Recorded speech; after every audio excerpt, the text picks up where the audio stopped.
Well, good morning, everyone. My name is MightyStream. I'm going to do your December the 16th spiritual principle day in a meditation. How are you doing this morning? I hope you're doing well. The title of the meditation is Embracing the Spirit of Generosity.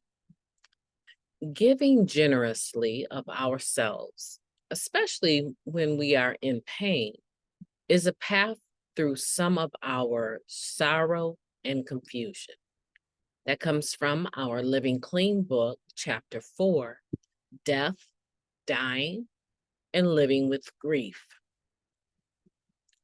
The connection between generosity and pain may not seem obvious right away.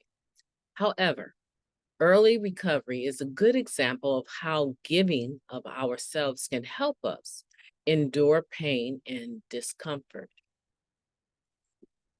When we first get clean, some of us find we're grieving many losses: our self-respect, our sense of self, the lifestyle and image that defined us, our relationship with drugs and people we used with.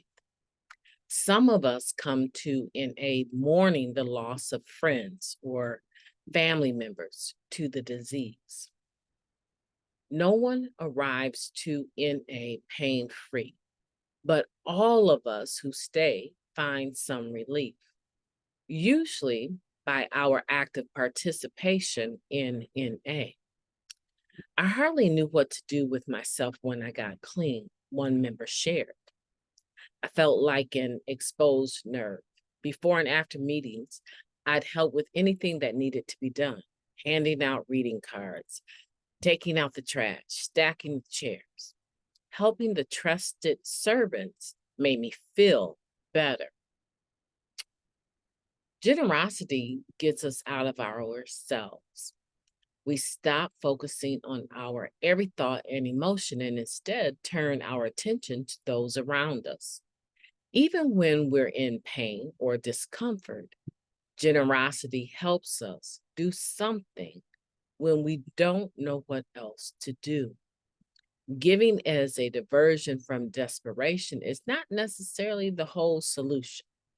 Postponing feelings doesn't make them go away, but a brief respite can renew our energy or refresh our thinking so that we can apply other solutions as well.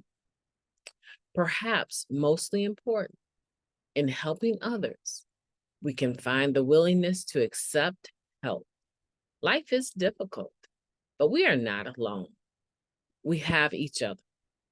Grief, pain, hardship, and sorrow are all natural parts of life.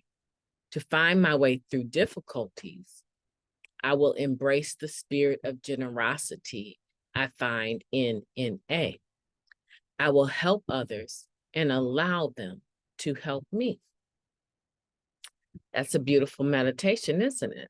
I love that meditation. Let's take a moment of silence, followed by the wee version of the Serenity Prayer. Moment of silence now, please.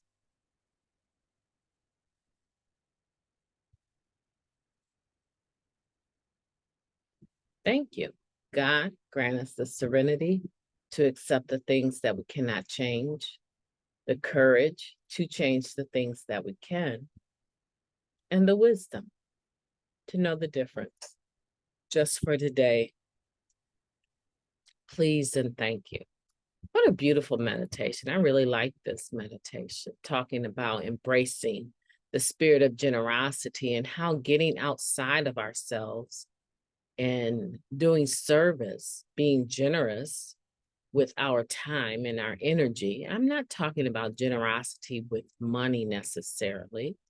And I think a lot of times people think of generosity having to do with um, finances or material things, right?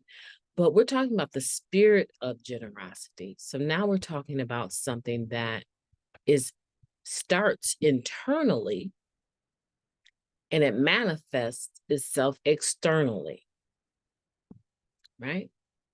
So we're not talking about finances, although we could be. But we're talking about the spirit of generosity, which is something that comes from within. And this spirit of generosity has the potential to help us through very difficult times that we individually might be going through. Because just assured, as if I sit down in a meeting, the person next to me has their own story and they have a lot of pain that they've endured, that they've lived through, right? A lot of trauma.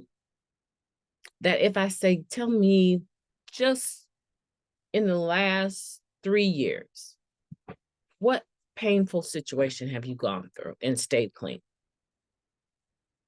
I mean, even relapse is painful. So it doesn't necessarily mean they stayed clean through it, right? But the point is that everyone has a story. Everyone has some pain that they passed through.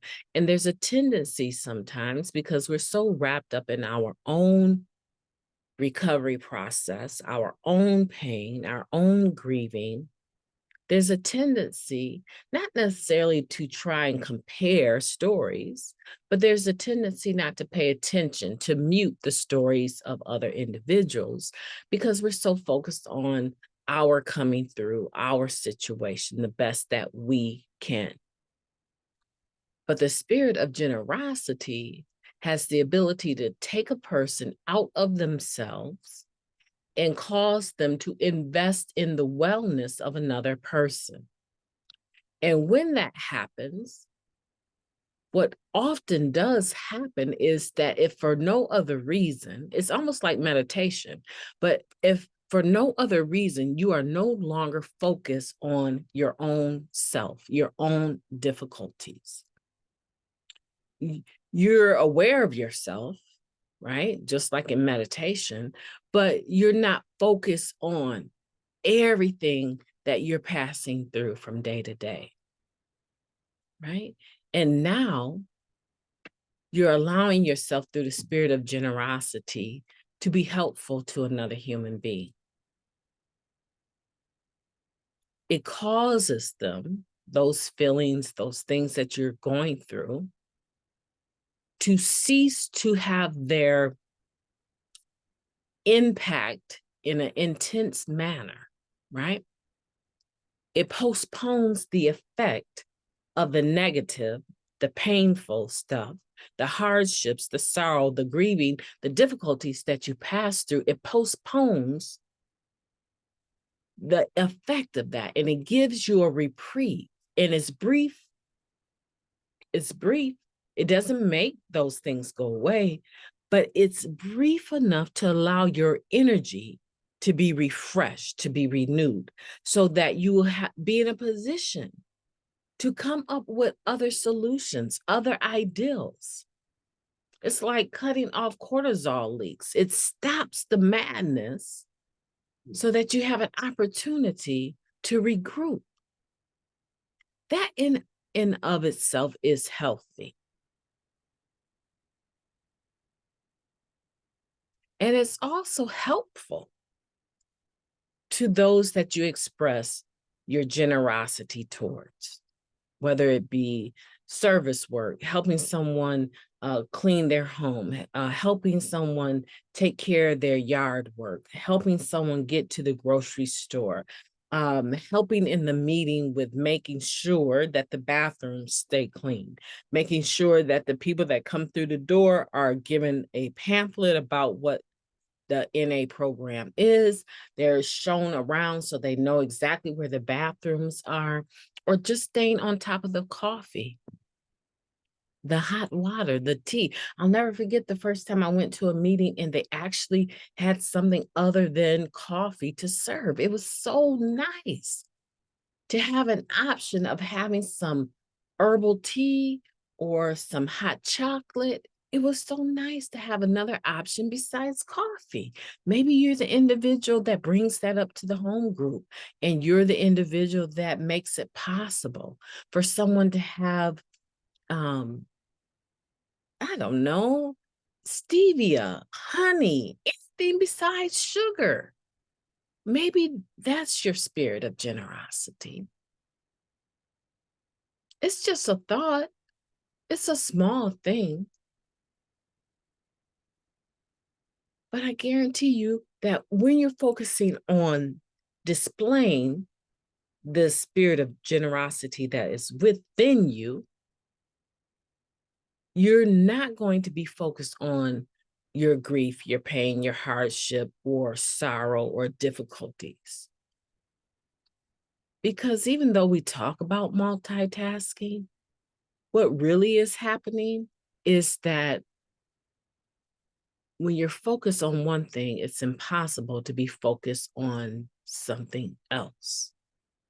When we talk about multitasking, we're talking about a person that cycles through designated time for certain things. So while I'm doing laundry, I could also be working on my paper. I have to still stop and start the laundry. And then I move on to the paper. Then I go back to the laundry. It's very difficult to truly focus on a number of things at the same time. So why not allow yourself to embrace the spirit of generosity and see if it might be able to give you that reprieve from your own troubles long enough to allow you to return to them refreshed with new ideals, new ways of applying spiritual principles. As you're listening to me, I'm sure you might be doing something else in the background, right?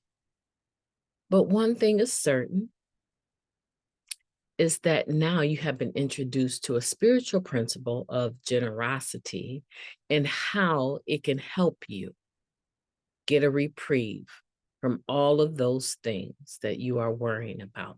My name is Mighty Stream. I've enjoyed talking to you today. I hope that you will have a beautiful day on purpose. You deserve it.